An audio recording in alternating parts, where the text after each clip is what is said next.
All right, in the last lesson, we did just a really sky level overview of some of the tools that I use a lot. There's a few more tools in that panel that we could explore. Feel free to explore those on your own time. But as far as the basics and getting a pretty comfortable foundation to know what to do, that's what we covered. Now what we're going to do is just quickly mock up a couple different logo ideas.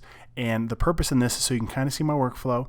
And then what we're going to do is push pause. We're going to take a step back from our logo, maybe go mow the lawn or maybe go do the dishes or something else. Step back and let your subconscious mind work a little bit on those logos, and you'll come up with some new ideas in the process. But in order for that to work, we need to try and make at least one or two logos so we can kind of start problem solving and letting our mind kind of fight through that a little bit.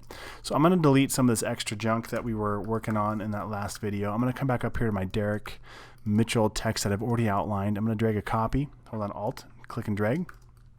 And I don't know, the first one that comes to mind is doing like a monogram. So I'm going to zoom in, hit the letter A to get my direct selection tool.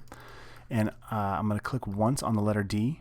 I'm going to hit Command C to copy it, Command V to paste it. Now the problem with that, as soon as I deselect this and I go to move this, this is all grouped together. Oh, sometimes it is. This time it didn't group it.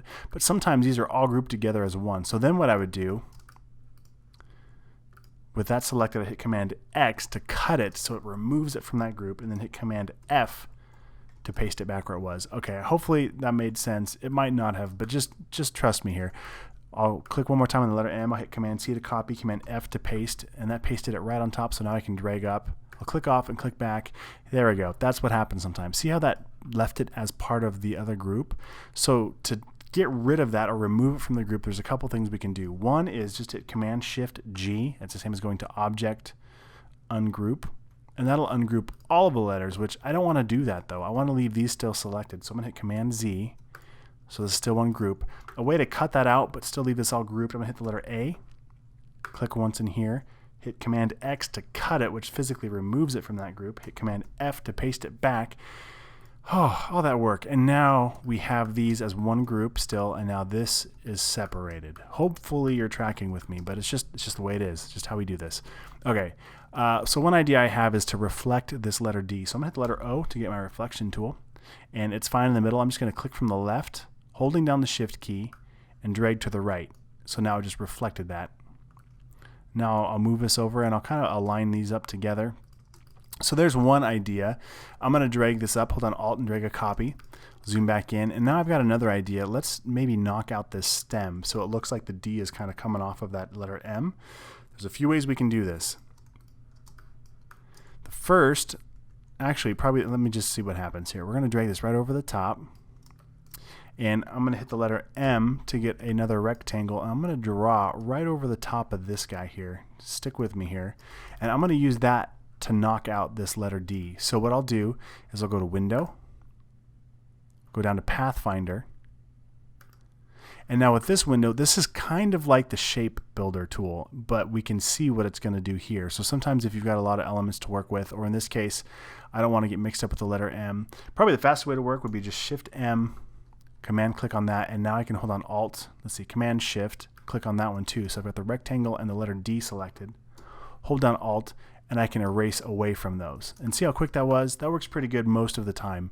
Sometimes, if it doesn't, again, you could use this Pathfinder window, and whatever's on top, I can use this right here, the minus front, to subtract whatever's in front, okay? So now, but the problem with that is it kind of looks like a CM instead of a DM, which is not what I was going for. So that's not the greatest idea either. I'll stick that back up here. I'll bring this guy back down into play. I'll hit Command G to group them together. And now I can grab either one of these and they stay together. Okay. So, I mean, that's not bad. It's not a really good logo yet. It's just pretty basic and nothing fancy about it at all. So some things we can add to it maybe would be, let's take a look at some of our samples and see if anything sticks out. We could add an enclosure like this kind of crest look shape here. Or maybe do a two-tone option. And sometimes when you start adding colors, your logo will look better than it is. So let me show you what I mean. I just took a picture of that. Come up here, Command V to paste. Excuse me. So what I'm going to do is I'm going to select the word Derek Mitchell, and we'll make it this darker color. And then the M, I'm going to hit the letter A to get my direct selection tool. The letter V selects everything, and since it was grouped, it gets both of them, but the direct selection tool gets just my A. Hit the letter I for my eyedropper tool, and I'll click on the darker color. Then I'll direct select by holding down the command key, click on that letter D, and click on that lighter color. So, I mean, right away, it's still not the greatest logo, but as far as like visually, like, I don't know, it's better, right?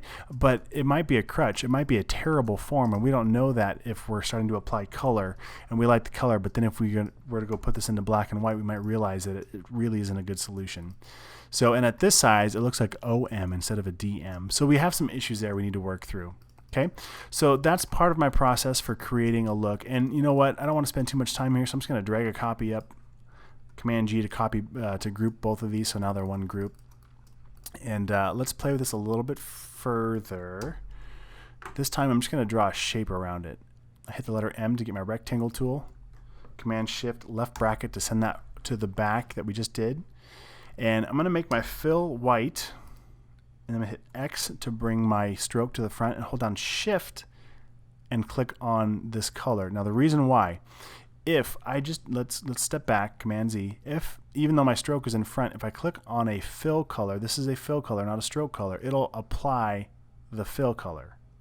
By having my stroke in front and then shift clicking on a fill color, it'll force it to just fill the stroke. Okay, so there's another look, and even that, even just putting it in an enclosure makes it feel a little more like a logo. And again, that's probably a little bit huge, and I'm just trying to show you my workflow. I wouldn't suggest really this as a final logo, but this is how you get there. You kind of have to wade through some trash before you get that aha moment and you get that idea you like. So here's some other things we could do to add some visual interest. I'm just going to drag this copy over here. So I'm going to highlight these, hit Command G to copy. I'm going to come up to Effect. Let's go down to Warp.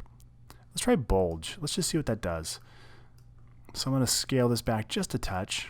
So that kind of bulges it up. I like that. I'll hit OK. That's kind of cool. I'm going to drag a copy over here. Command G to copy those two together. Highlight that again. And now this time, instead of going up to Effect, down to Warp, if I do this, it'll try and apply another effect on top of this. Instead, I'm going to come down here to my Appearance tab, and I'm going to click on that. This is an effect being applied to it, and you know that because if we look closely, it still has the original shape showing up here, but it's showing the effect applied to it. So I can double click on that and come back in and dial in this effect. So maybe, you know, maybe we just kind of play with the vertical and horizontal scaling of this, and that could be a cool effect. Now, one thing you'll notice, again, this is an effect applied to it. If we want to make this actually the shape and we wanted to modify it, let's say I wanted to modify this inner shape a little bit. Well, to do that, what you need to do, highlight your artwork, come up to Object, click on Expand Appearance. There we go. And now it expands that appearance.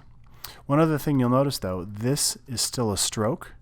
If we click once on that, and this is still a fill. So if you wanted this stroke to be editable as a fill, what we need to do is come to Object, Expand, and then expand the fill and stroke one more time. And now we have this white fill behind it. If I change it to green, you can see it better. And then on top of it, we've got this other fill that's now this dark color here. And I can change that individually. So are you tracking with me? I hope so. Hopefully this gives you an idea of what's possible. So what I want you to do is work through some of these ideas you have, whether it's stacking the logo on top or to the left, or maybe it's creating wings, or maybe it's trying to, you know, fight your way through how am I going to make this shape, and try and explore the pen tool, the blob brush, and making something you like. Maybe come up with about 3 or 4 options, and then I want you to push pause. Like I said at the beginning, go do your dishes, or go mow your lawn, or go do something, maybe go to the gym, but let your brain be at rest. Don't do something that takes mental energy like your finances. Do something that your body can do, but your mind can think, and that's how you'll start arriving at good logos. It doesn't matter what we do in this first phase. It can be a bunch of garbage, but what it does is it forces your brain to start thinking about it. Think about in school when you had a project due the next day, and inevitably, the night before you ended up doing it, you're like, oh man, if I only had one more day, it would be so cool. And that's what we're doing here. We're kind of forcing ourselves to be in that final crunch, like pretending like it's due, but then you can step back and go, oh, okay, and then create some space for your mind to start solving problems with your subconscious. So, all right, so there's your homework. Create about 3 or 4 more looks. Just, I mean, even if they're garbage, just kind of play with it and just get them out here, hit save, and then step away for a little bit.